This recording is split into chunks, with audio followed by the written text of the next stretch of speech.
Okay, well, it's 4:02, so I'll call the meeting to order. Can we have a roll call, please? All right.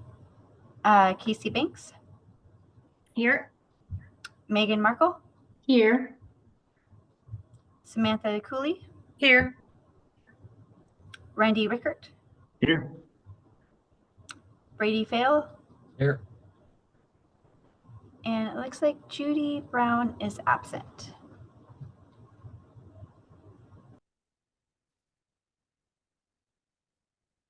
Thank you. Well, we have on our agenda introduction of new commission members, which is always a good way to start the beginning of the year. Our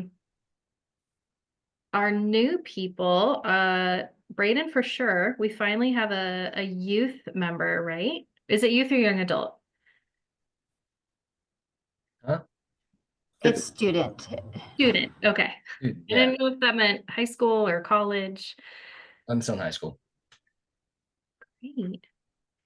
And then our other new member, Samantha, right? Yes.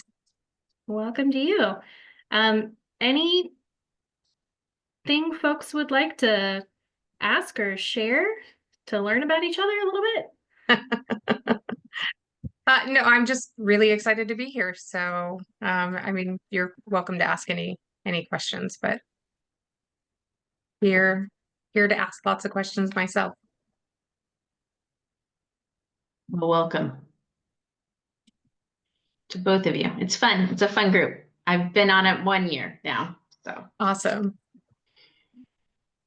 Well, and it might be helpful to just kind of identify who's who in the group because our names don't typically come with job titles attached. Right. So myself and Randy, Braden, Megan, and Samantha are voting members of the commission.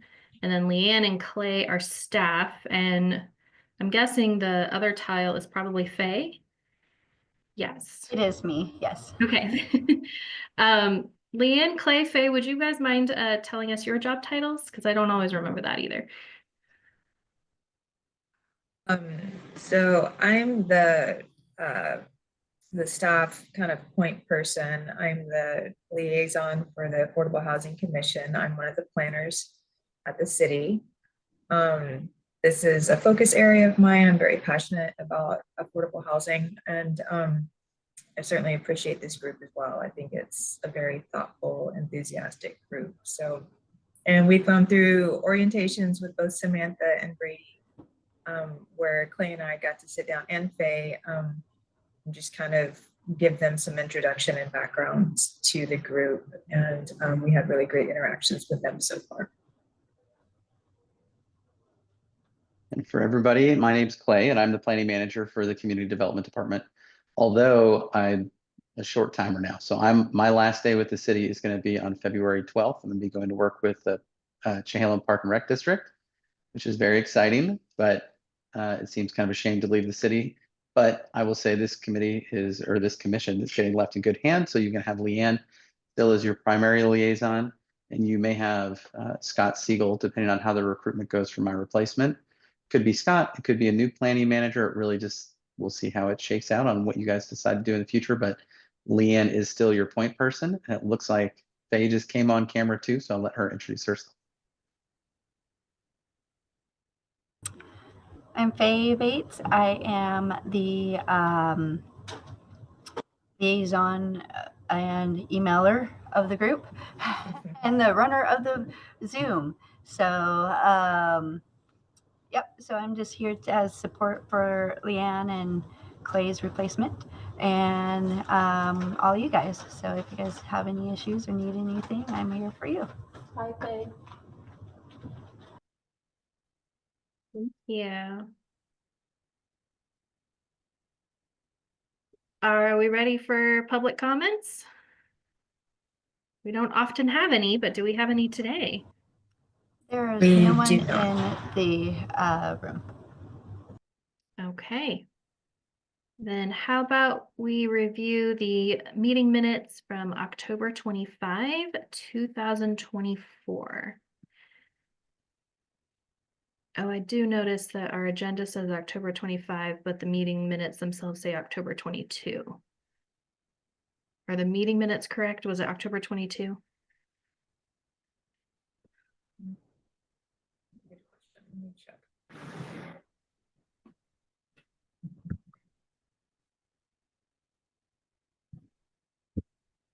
It was October 22. I think that's correct.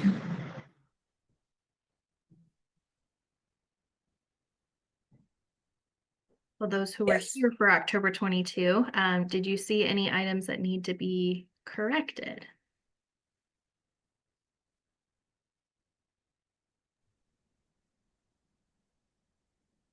I didn't see any items that need to be corrected. I'd make a motion to accept the minutes as written.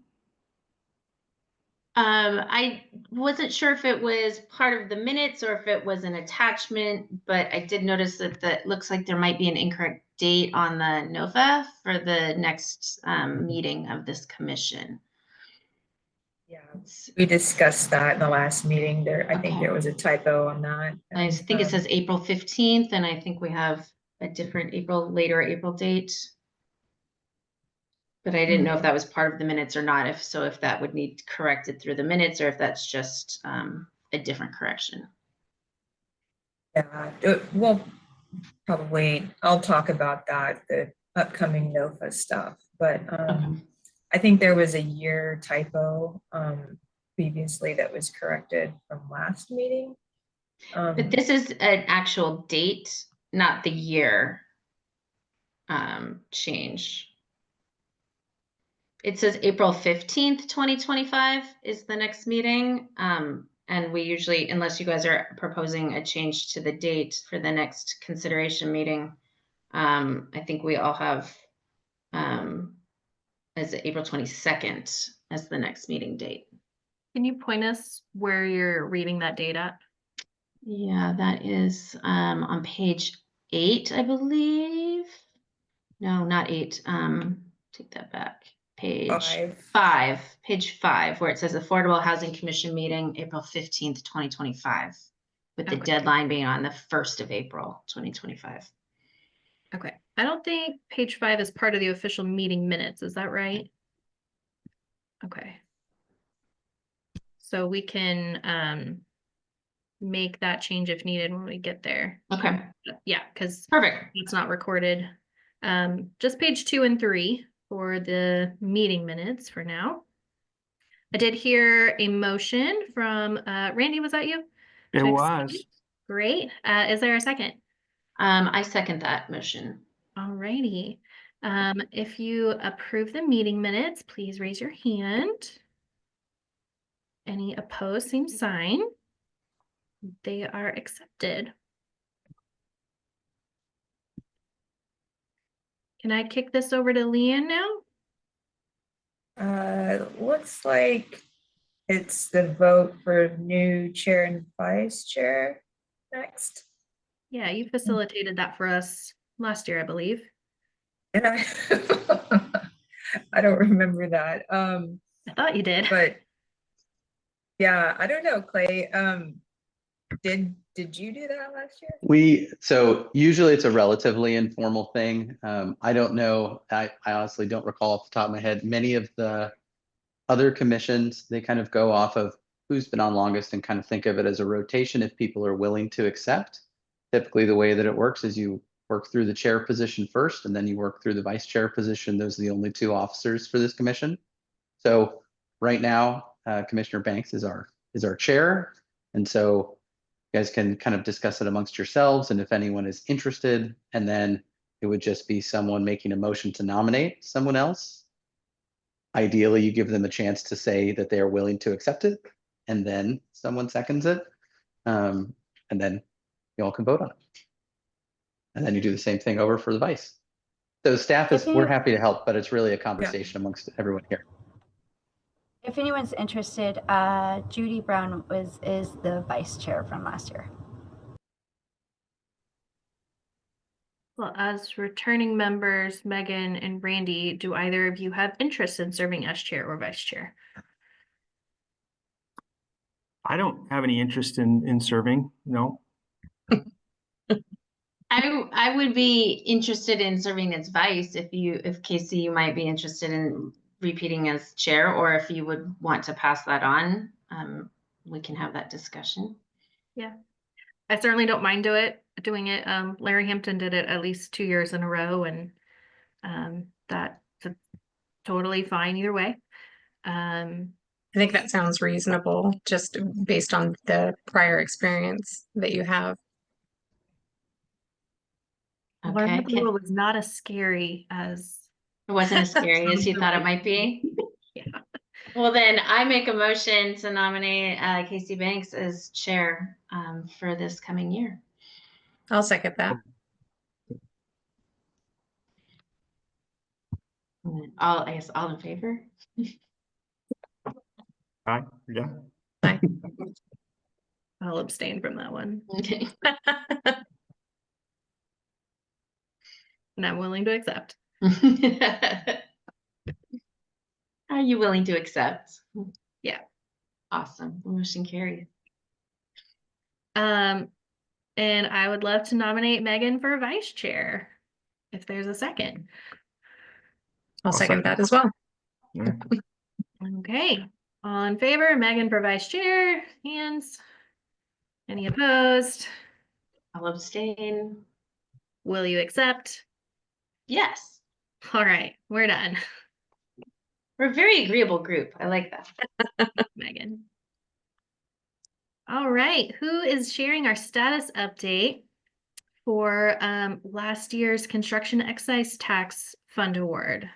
We often refer to this as the CET fund, which, well, I'll just see if our staff can give maybe a little bit of background as needed on what that is. Yeah, so let me know if y'all can see my screen. I can see Does that. that work? Yeah. Okay, great.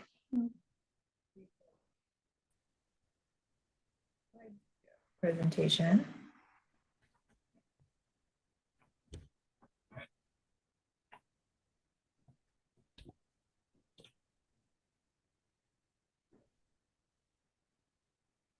Okay. What are y'all seeing? Are you see? Okay, great. Leanne, we're That looks- seeing, we can see it, but it is in presenter mode, so we can see the upcoming slide as well as the present one, which is probably okay for everyone, but I don't know what you're seeing on your end, which is why I say that. Yeah, it's a little weird. I'm not sure why it's showing a next slide. Is there enough like screen space for it to make sense, or should I get out of this mode? I can see it okay. I'm not sure about everybody else, but I'm okay. Yeah, I think it looks okay at our end too. You might be able to pull the little divider between the two over to make the big one bigger and the small one smaller. Even better. The other. Oh, Right. that's better. But okay, good. I'm not quite sure what's going on because I have it on both screens now. So, but let's get into it. So, and this is some background for our new folks, and I've spoken to them each in their orientations a little bit about the history of the construction excise tax and its brief history here at the city of Newburgh. So that ordinance was established in November of 2020, and you know, it followed state guidelines, but city council decided to sunset that effective the end of July 2023. So during that time, we collected about $1.5 million. And there's a certain way that that needs to be distributed per state guidelines that we adopted, an administrative fee for, you know, handling the funds, and then kind of these tiers of dispersal, 50% towards developer incentives, and then there's those criteria for that category, 15% going back to the state or other state-funded affordable housing types of projects and programs. And then 35% towards strictly affordable housing programs. And these are just sort of examples of what that is. And I know that we've circulated quite a few materials in the forms of memorandums and other presentations. So, but if new members have questions, please feel free to speak up and I can try to answer questions about those things. I'll reiterate, as we're about to start looking at new applications for these funds, that there is that deed restriction, that any units produced that are awarded construction excise tax funds need to be affordable for at least 60 years. And kind of our current status. So we spoke a little bit previously about your recommendation that was made to council and what ended up happening with that money. That first round of dispersal was about $310,000 that ended up going to the Yamhill County Affordable Housing Corporation. And what we've got left is what the mayor and council decided was going to be sort of a legacy portion, a second round that's going to go towards what they hope is a larger project that's something that, you know, the council and the mayor can feel proud of contributing towards. And so we have that $1 million set aside for this round that we're going to be looking at applications for. And that NOFA was posted on November 14th of last year. Those remaining funds are largely under that larger bucket for developer incentives combined with affordable housing programs. But again, I think the spirit behind this second portion is really for these developer incentive type projects where units are going to be produced. And that application deadline is the 1st. And Commissioner Markle, you're right. It does look like that meeting is for the 22nd rather than the 15th of April. I was checking on that. So I would say that this needs to be updated to read the 22nd and not the 15th, where we'll meet and go over those applications. And I'll talk a little bit more. We're going to go through a very similar process as we did last time. And it's, again, this is just sort of a flow chart to remind folks or refresh folks and then sort of walk our new commissioners through. Phase 1 is that NOFA publication that I was talking about, and we've already done that. Let's see. And then there's going to be sort of an assessment where staff is initially going to qualify those applications.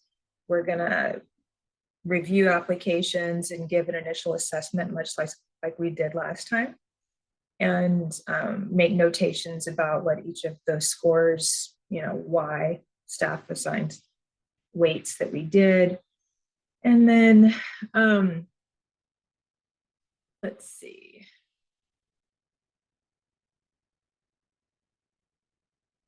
Yeah, they're going to move on from the sort of pass, fail, qualify.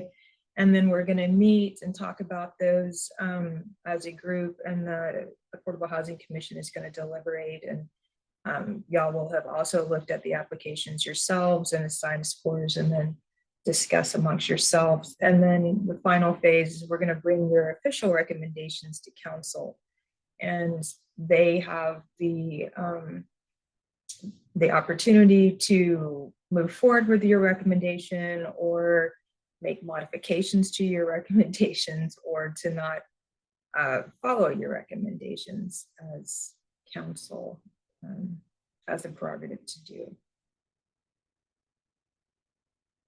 And again, just kind of familiarizing folks with what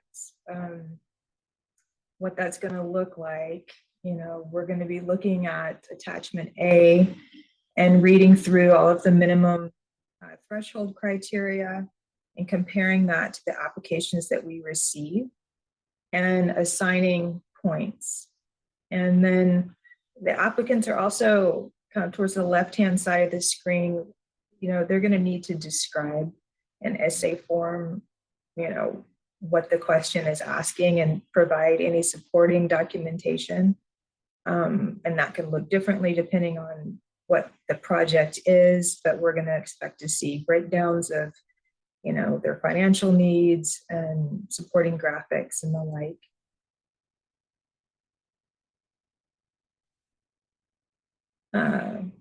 So I thought we would spend a minute about like what that's going to look like. So that was sort of the graphic example, and we have moved forward with that. That was, I think that was put together before I arrived here at this city, and I think it's still a very good sort of criteria to work from. But we're aiming, there's going to be higher points awarded for projects that are geared towards deeply affordable housing. So those are going to be the folks that are earning less than 80% AMI. And then looking at things like their proximity to other amenities for folks. Some of those persons may need to rely on public transportation. It's a project's proximity to schools or parks or other commercial areas. For efficiency members, that's also, you'll be able to assign points based on that criteria. And then, projects proposed by folks who have proven partnerships within the community. So do they have a proven track record of producing, quality housing, affordable housing? I guess, does their reputation sort of precede them? So we want to build strong partnerships in the community and support projects and partners in that way. So the maximum points that an applicant can be awarded is 70 points. So obviously, the closer they get to 70 points, we would consider that a very competitive project. Can I interject, Leanne? Sure. At the April meeting, we will be reviewing the actual applications, right? That's what you said timeline-wise. Okay. Yeah. So, and I will send y'all stuff prior. So depending on how efficient you would like to be in that meeting, that's up to your discretion. But I'm happy to, and I'll be looking at those applications shortly after the deadline and even before then, depending on when they're submitted. And just checking for completeness, making sure that they qualify in general, and then making those preliminary staff, sort of assessments. And then I can pass those on as, that should be plenty of time to get that stuff done. If y'all wanted to be able to deliberate in your April meeting, I can get all that to you. If not, we can, at your discretion, set up another meeting if need be. But Well, what we've done in the past that I thought worked really well is so like when the packet and the agenda come to us, I don't know, it's roughly a week or so before the meeting. You can usually read through the packet in like 20 to 40 minutes or so, but the April one, expect that there will be additional documents to read, so give yourself more time. And I would suggest it's really helpful if you can even print out your own like scoring rubrics, which will be in that packet, and like pre-fill out a scoring rubric for the projects based on just your own initial thoughts. And then as we deliberate, you can like change your numbers for sure. And then we can kind of like create an aggregate number. That was one way that we did it in the past. And it just kind of made a real efficient way. That might be different if we only get one application, but if there's a bunch of applications, that was a really good way to have people thinking about it ahead of time, having time to ask questions and clarification and possibly changing answers during the meeting, and then come up with like an aggregate score so that everyone's voice is heard and it's not just whoever throws out the first number, we all agree with that. Yeah, I think that's excellent, and it went really smoothly the last round. Staff really appreciated your efficiency and thoroughness prior and during the meeting. I was anticipating perhaps a second meeting, but y'all came to work and it showed. So however y'all want to do that, I think that's an excellent suggestion. And I will make myself available for questions prior to that meeting. So yeah, so that kind of gets us, up to date on that status for the upcoming NOFA and what to expect for the April meeting. I'm anticipating perhaps 3 applications that would, I think, solidly fall within that developer incentive category. I know that an incumbent applicant, you may remember Catholic Charities et al. In that group, in partnership with Providence, wanting to be in consideration for this second round. I understand that Providence is in the middle of a bunch of upheaval right now with doctor and nursing staff. So I've had a little bit of difficulty in making contact with them, but I will keep reaching out just to verify. But it's my understanding they do want to be considered. And yeah, but I will wait to get any other applications before I speak for anyone else. But we're hopeful that we have some good projects to review in the next meeting. Leanne, do you anticipate, you said 3, do you anticipate it could be like 10, or do you think maximum it would be, or you have no idea sort of thing? I know of 3 for sure that have expressed interest. Until I get, applications in my hot little hands and Right. know for sure. But folks are asking questions and reaching out to make sure that they understand the application and the criteria. So I am hopeful. The goal is to get as much affordable housing in the city as possible. So I think, and it takes a long time if these are new projects to get everything sorted and figured out. So we also wanted to get, not have this meeting be the meeting when we're like trying to assess everything, since we posted the NOFA in November and the holidays are kind of a slower time for the development community. So we wanted to give them enough time to really put forward robust and competitive applications. So we are hopeful for April. And if I may, the next thing on the agenda was just another staff update in regard to the rent burden workshop. So if y'all are ready, I can move forward with that content. So per state requirements, if we get tagged as a severely rent burdened city, we're required to host a community workshop. And unfortunately, we've been designated as a severely rent burdened community once again. And for those who aren't familiar, that means that, let's see, at least a quarter of our residents are paying 50% or more on monthly housing costs, which is really unfortunate. And in perspective here, we can see what's been happening since they've been tracking this in 2018. There's only been a couple of years in the last handful where we haven't been considered a severely rent burdened community.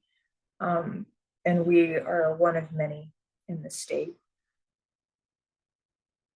And just kind of looking at things, you know, as we're about to be focusing on applications again, we're targeting, you know, 80% or less of AMI, and like, what does that look like according to the latest data? We can see that 80% means roughly about $91,520 a year, of which $2,211 could potentially be available for housing expenses. And then we can see, you know, after collecting some data, that median rent for Newburgh is about $1,825, with average utilities at least $316. You're just kind of right there squeaking it out. But folks who are making less, say like 60% MFI, may only have about $1,600 available for that. So, and we will be looking to target folks that are significantly less than 80% MFI. And I thought I would just share some of the data that I collected from that workshop. You received some information in like memo form about the data that we collected through the surveys. I thought maybe I would share just a couple of the slides that I put together for that presentation. I thought it was interesting to look at the household composition for our residents. We have about 11,393 households in Newburgh, with a variety of composition, up 2-person families up to 7, 1 to 3 income earners, and then we have a lot of non-family households, perhaps more than what I realized, perhaps, but I thought it was interesting to sort of look at that and maybe break that out. So given that we have a variety, we can see that the vast majority of households in Newburgh consists of 2 people, which I thought was really interesting. And within those households, there's up to 10% that are that have 3 or more earners. And then another interesting thing is, I thought that it was interesting to note that almost 30% of all households in Newburgh are non-family. So those are folks that are either living alone or with roommates. So as we think about who needs affordable housing, I think, you know, it's important to consider what type of units are needed. It looks like a lot of folks who were, you know, those 2-person households really need help. So. And then some highlights. We had a variety of printed poster materials. And then well, Scott and I went through that presentation. Folks asked questions during the presentation and after, and then we went through a series of kind of Q&A, but also just kind of informal information gathering, where folks could put dots on, you know, categories and discuss with each other about what they thought contributing factors were to the rent burden crisis. What sort of challenges does that present for community members, and then brainstorming about potential solutions. And these are kind of the spontaneous conversations that were happening as we were talking about what all the little dots meant, and informing people about the online survey that they could take. So it's great. We gathered that information, we have it, we're going to be comparing it to previous year's workshops. And then I'm about to give a little bit of that data back to the state in regards to what we, you know, the workshop and what we were able to discuss. And thank you so much, commission members, for supporting staff and supporting the community by coming out to participate. We had a couple of counselors, city council members also show for that event. So your support is greatly appreciated. And I thought you struck a really nice balance between like presenting information, allowing people to talk and ask questions and give input. It felt really well designed, very thoughtful. Well, it's certainly my pleasure. I really enjoy that sort of thing, and I think it's critically important to listen to our community members about what they're experiencing in relation to housing crisis, and to try to gather their perspectives in a welcoming environment. We chose the library. We thought that that would be better than perhaps trying to have a conversation at the public safety building. But library staff was also really supportive. So yeah, I hope we don't have to have these meetings, but I anticipate the problem is not going away anytime soon. So we'll keep working at it. But that concludes my updates. So we can return to your regularly scheduled program.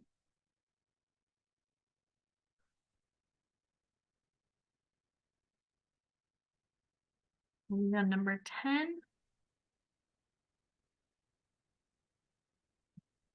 Items from commissioners. I don't recall having this on our agenda before.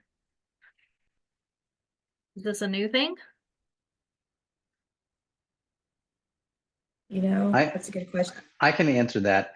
So this is here in part because we wanted to mirror and have some consistency with our planning commission, some of our other ones.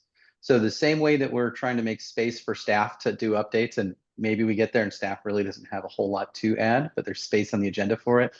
And then similarly, we thought we wanted to give that to the commissioners too.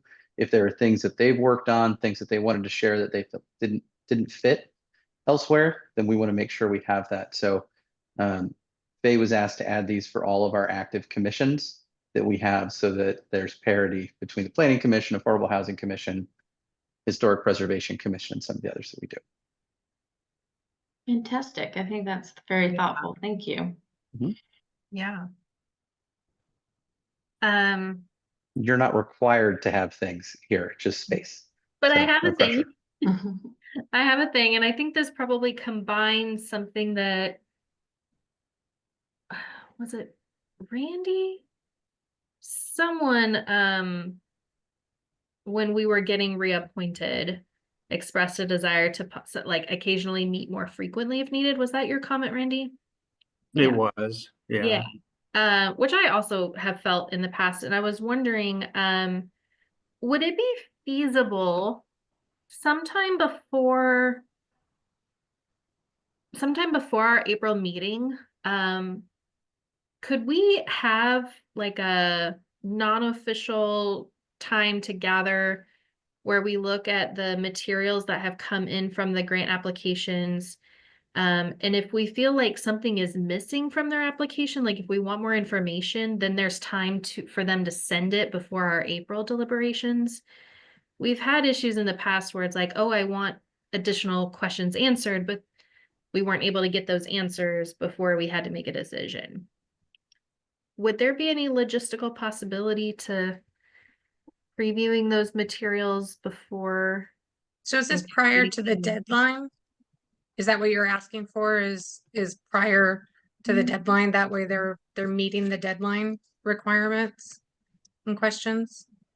Well, they would still have to apply by the deadline, and some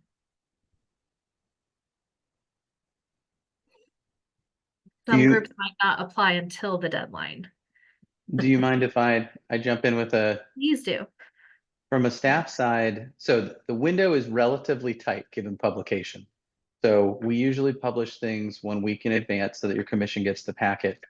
Now, the commissioners can always send something to Leanne or staff in general and say, hey, I've reviewed this. We'd like this additional information. One of the things to keep in mind is there are some mechanisms or levers available to the commissioners that if you want to continue the item and schedule a special meeting, that would be a way to, at the hearing, create a time certain date to continue it to without waiting for your quarterly meeting. So that is in your power. And Leanne's going to be available to make sure that, as well as Faye, to make sure that logistically that there are staff available, that it's going to meet some of the other obligations for getting it to city council and those sorts of things. But for example, deferring it 2 weeks or 1 week to a special meeting. 1 week is tight because we still have to publish the agenda again, but something that is soon but doable is always a possibility. And if there was and on the flip side, if there was an interest in additional or more regular meetings, those that are on our schedule, those could generally be discussed too. It's just staffing and capacity and also thinking about what things would be coming up for your commission. I'll add also that I will be, as I'm collecting those applications, I'll be trying to ensure completeness, that there's enough information that they can be assessed according to the criteria. And there, before y'all got a hold of the, official applications, I did work with a couple of them to make sure that, for instance, Catholic Charities et al. Had a whole slew of acronyms throughout their application materials. And I was thinking, some folks might not know what all of these 3 letters, varying 3-letter combinations mean. And so I had them put together that compendium so that y'all could see what everything meant. And in the process, she was like, oh, that's a really great idea. I would like to add a little more explanatory text elsewhere. Is that okay? And I said, absolutely. So we added that to their application. There was another that still didn't qualify, but they were missing entire sections from their application. I did make repeated efforts with them to try to explain criteria and make sure that they were putting forward a qualifying application, which ultimately they did not. But, in the process, I will be trying to ensure that everybody is going to get a really fair shake at a high score, being able to score as high as possible, just that they're speaking to each of their criteria so that you have something to look at to assess when that time comes. So hopefully that is helpful in answering your question. Yeah, that's great. And you do a great job of making sure that everything is in there. And it was so helpful last year when the staff went ahead and decided or made a declaration, this meets minimum threshold, this other one doesn't. That was really helpful to know. So if we met on April 22nd as planned, and we don't have any questions, we feel confident in our decision, we can make a recommendation right away. And if not, Clay, you said we could schedule another meeting 2 weeks after that if needed.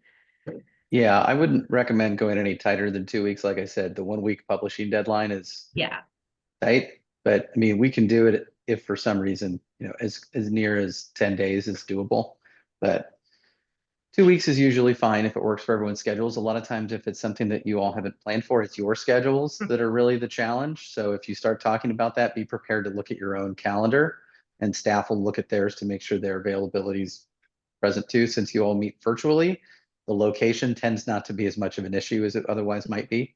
So that's cool, Right. and helpful. Yeah. Can you tell us timeframe of when you anticipate taking our recommendation to the city council? Yeah, we'll try to get that scheduled as soon afterwards as possible. Clay can speak to this too, but I've seen it vary. Sometimes they're booked out a couple of months in advance. Sometimes things drop off the agenda for council and we can get slotted in with something. But we will try to get the most next available opportunity to present to council. Yeah, and I would say that the big thing I think last year, and that you guys could run into again, is that if we get behind the budget, we don't get to it till July.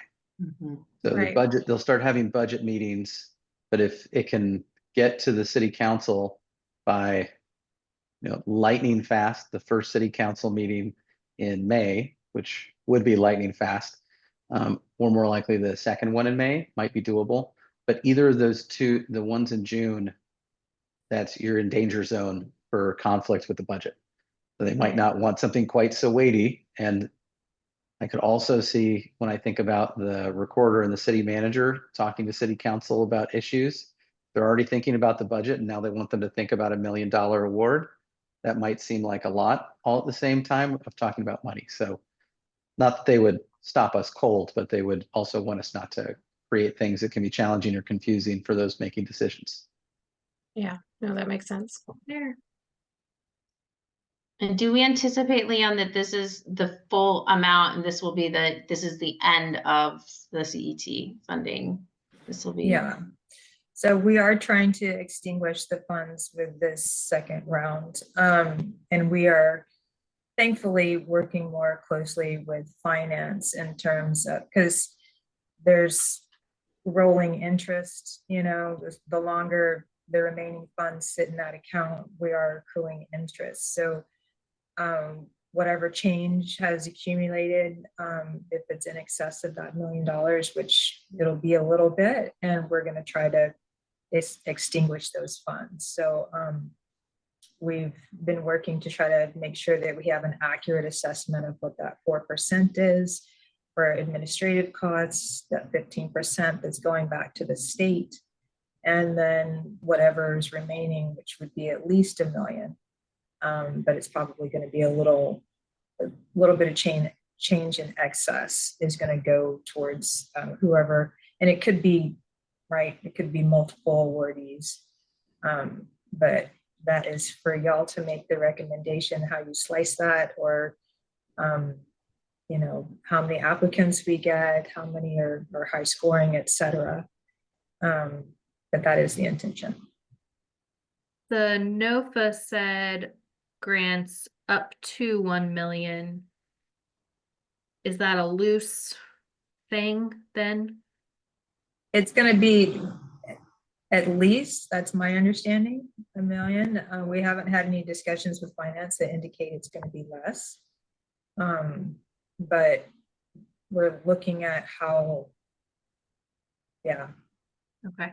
If we Yes, have one yeah. qualifying applicant and they were asking for 1.2 million and we're trying to get rid of 1.2 million, that's okay. That's not a arbitrary cutoff of 1 million.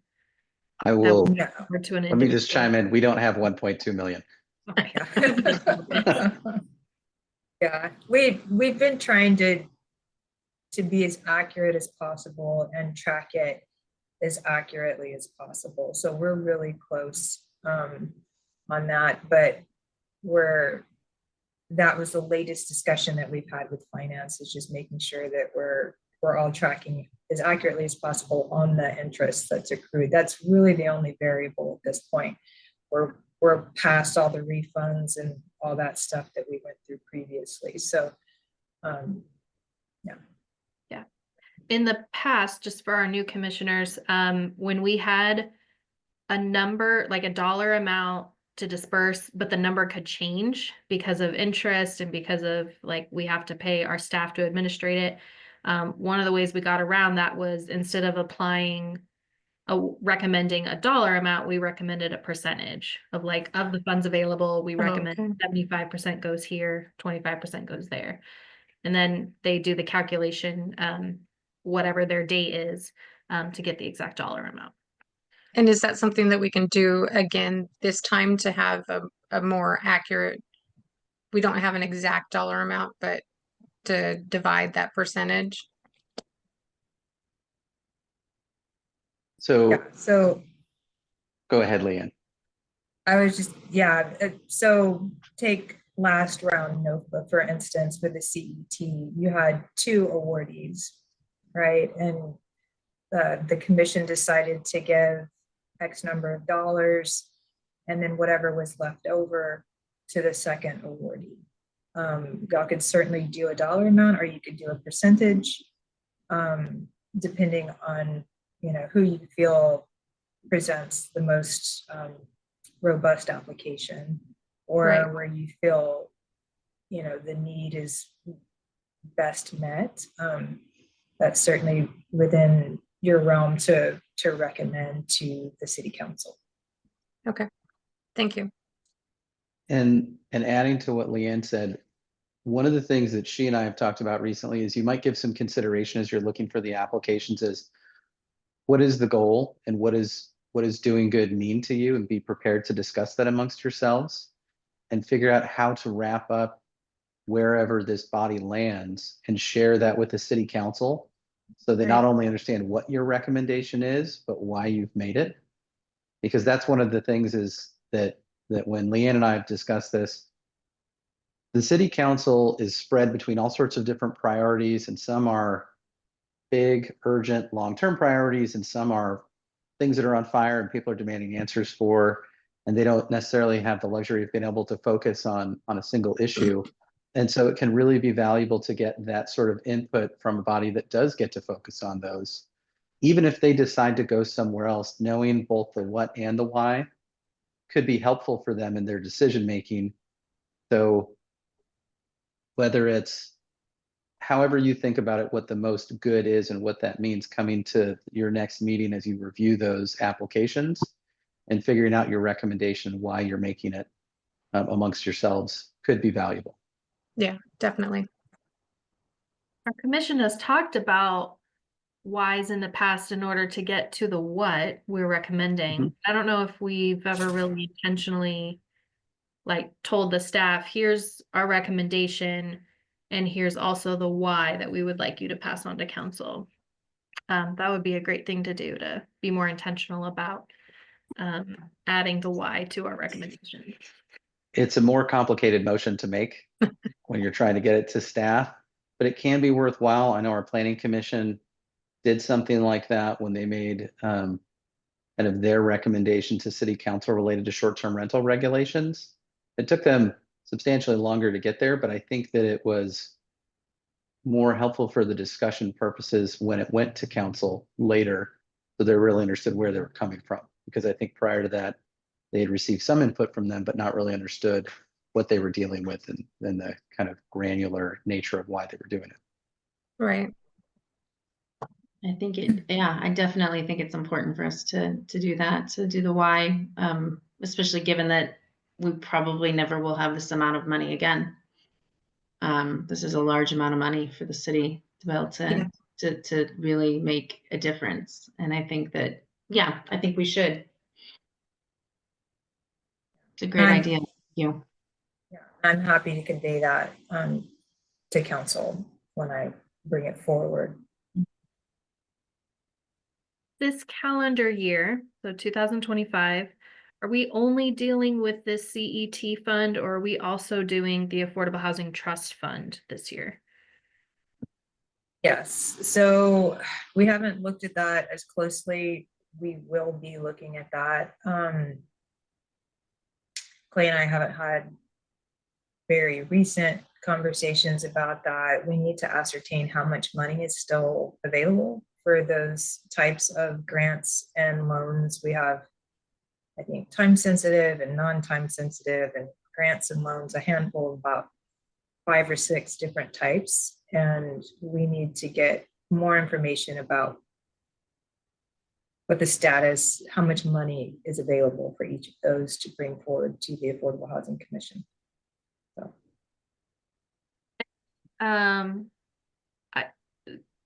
The income for the CET fund has ended. So that's why we're trying to deplete the fund. I don't remember what the income source for the trust fund is.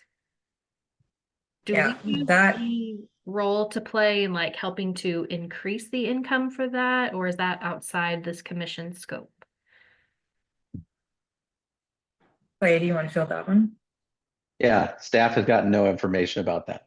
So that would, sorry, I keep coming in with these, like, I'm not trying to be too smart on these, but so we've asked the finance department this, and we've talked amongst ourselves. We don't really know what the funding source was originally.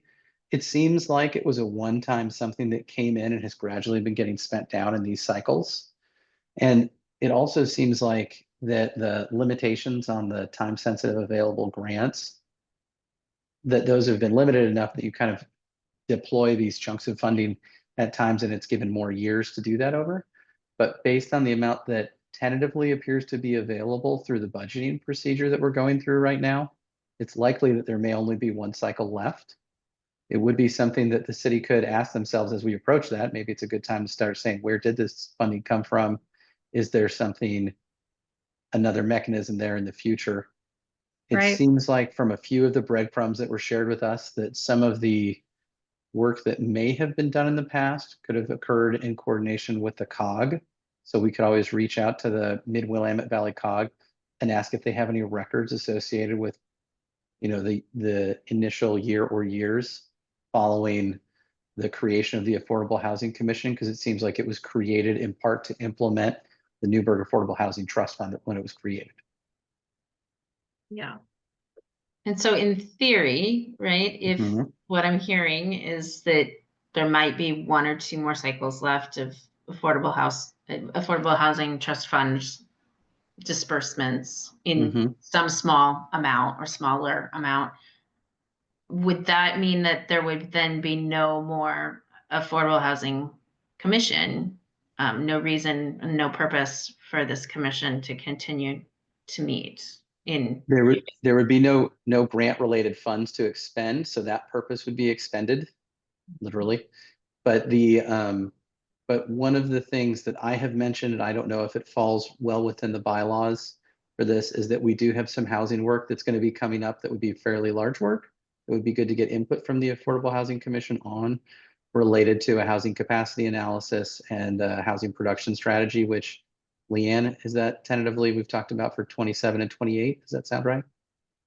Correct. And excuse me, also taking a look in conjunction with our code revisions that, Mhm. you know, we're slating in our work program to look at, you know, currently we have a flexible development track, but there's no teeth, if you want to phrase it that way. There's no, if you build X number of units, this number has to be allocated towards affordable housing. There are several other cities and, you know, the state and, you know, elsewhere in the country that do have provisions like that in their code, but the city of Newburgh does not. So if the commission wanted to, you know, devote time to consideration and, you know, support staff in that work, we could take a look at that. But yeah, and I'm not sure of the history and the role that the Affordable Housing Commission played in the construction excise tax origination and its sunsetting. I'm not sure what role this body played in that, but yeah, maybe that's just kind of food for thought. It's conversations that we've had internally as staff, you know, about what our code, you know, what type of code provisions would help us as we're running out of money. And there's no more CET funds. And how can the city help in that regard? So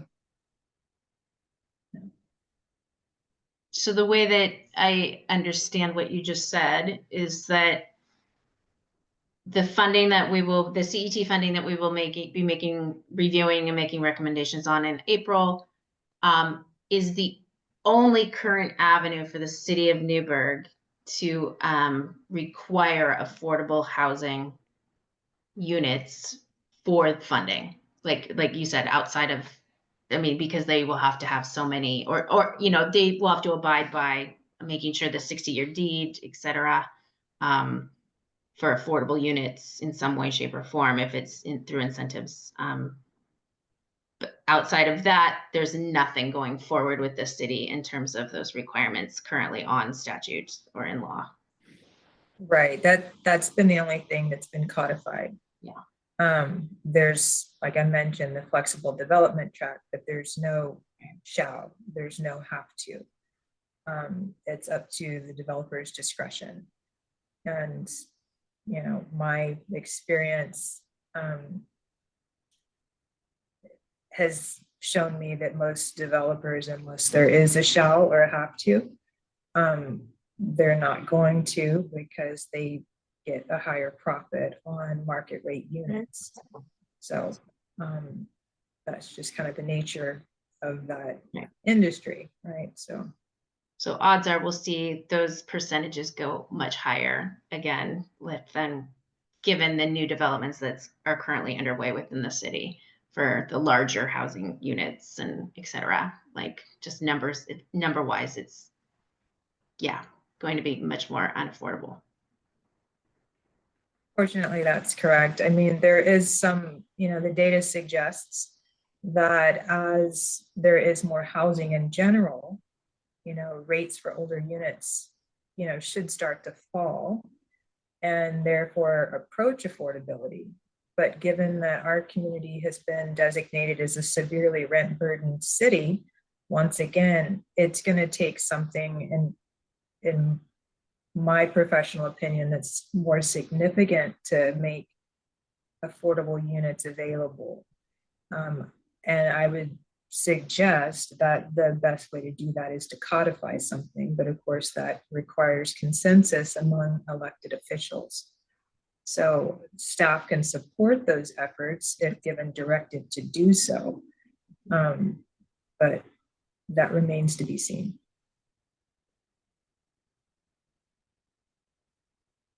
So this is something that potentially we could bring to city council to add that additional language into the building code. Forgive me if I don't quite understand our role and how we can contribute to that. Correct me if I'm wrong, Clay, but they can make recommendations, right?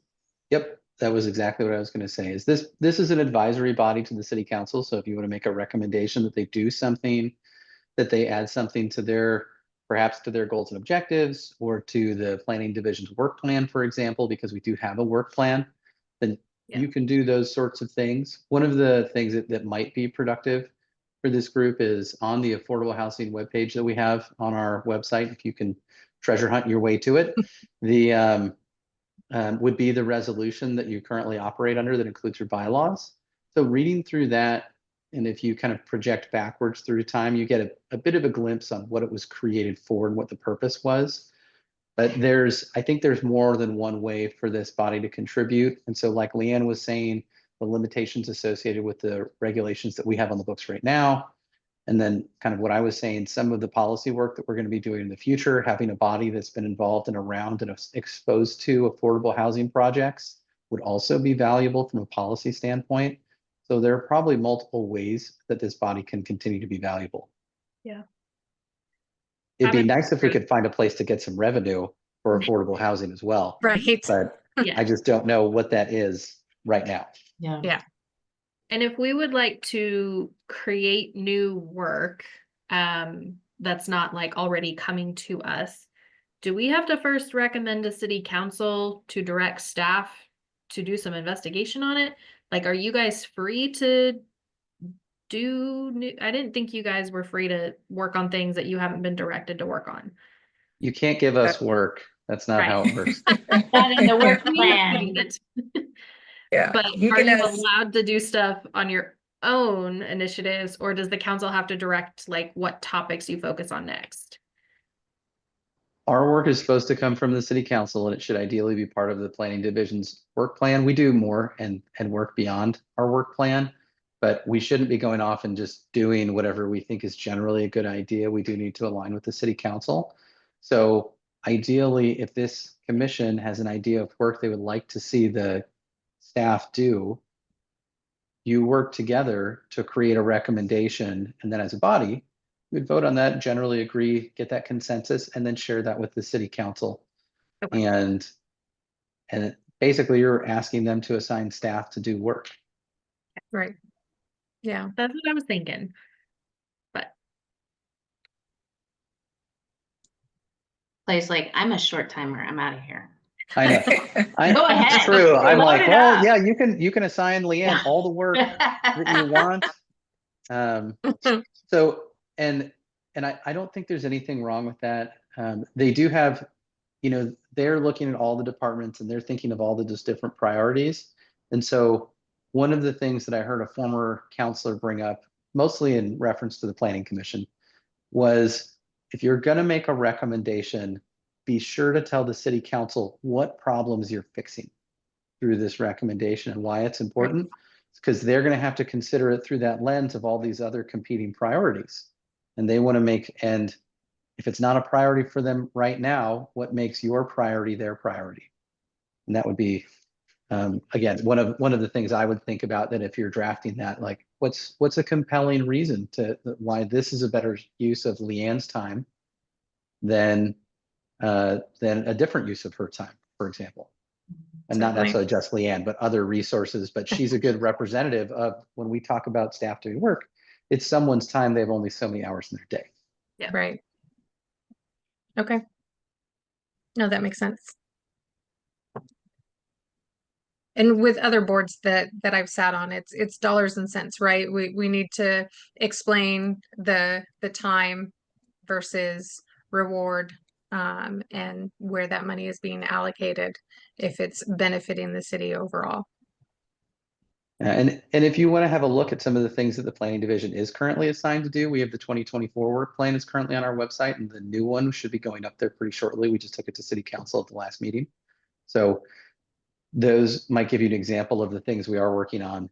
And the other thing to look at would be some of those city council goals. And if you could tie what you're asking for to their goals, Right. even better. Because that's Yeah. what we did for our work plan. And that seemed to help them say, you are working on what we told you to, if you do this thing that you're saying is aligned with our goals. Right. No, I think that's a great idea. Thank you for bringing that up. There are goals listed at. Those are on their city council, their general city council webpage. It's kind of like one or two layers down from the top. But they just had a work session on that this past Saturday. And I believe they'll be taking whatever they worked up from that work session to the next city council meeting, which is, I think, on the 3rd. So I think that if you look at that, I'm not sure if it's been published. Actually, it has been published, and it's on February 3rd. It's when they'll be talking about this. And if you want, we can send you a link to those. I just That see would be the helpful. 2023 city council goals. Those are the most recent, other than the ones going on February 3rd. Okay, all right. So should we go off these 2023 goals or wait until they figure out their new ones? I would look at the new ones. In theory, they developed the new ones in a work session together. So I'd be surprised if they change very much at the work session, because they spent 5 hours talking about them already. Right. Cool, all right. Any other items from commissioners?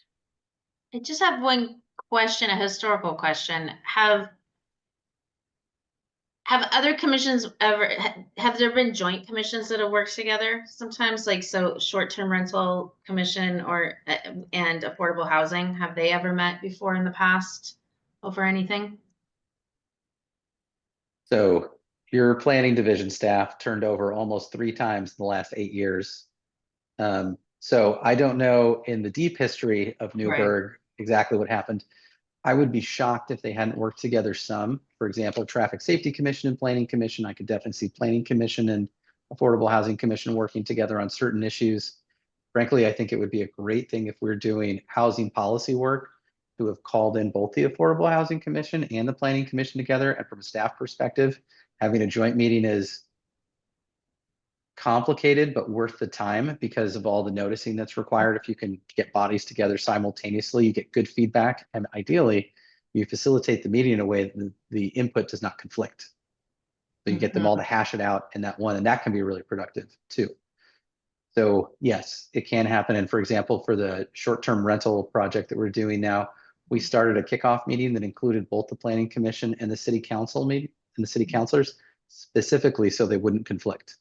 And so they could look at the scope of work together and kind of agree that these are the marching orders for staff, so that if we went back early in the project to Planning Commission, they didn't try and push us in one direction that the city council had already given us their direction on. Right.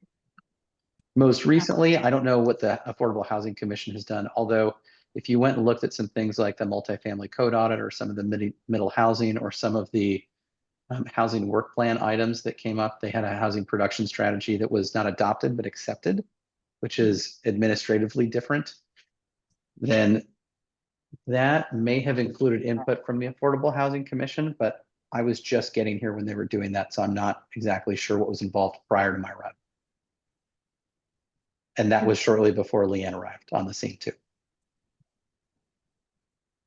Thank you for that, Clay. You will be missed. I just want to say you will be missed, and we thank you for your service to the city and to this commission. Well, thank you. It's been great working with the commissions here. I'm not going far, just across town, so we'll still be around. Thank you. What is? Can you tell us what your new role is over there at the parks? I'll be taking over as a superintendent for the Park District. Oh, That's congratulations. awesome. Thank you.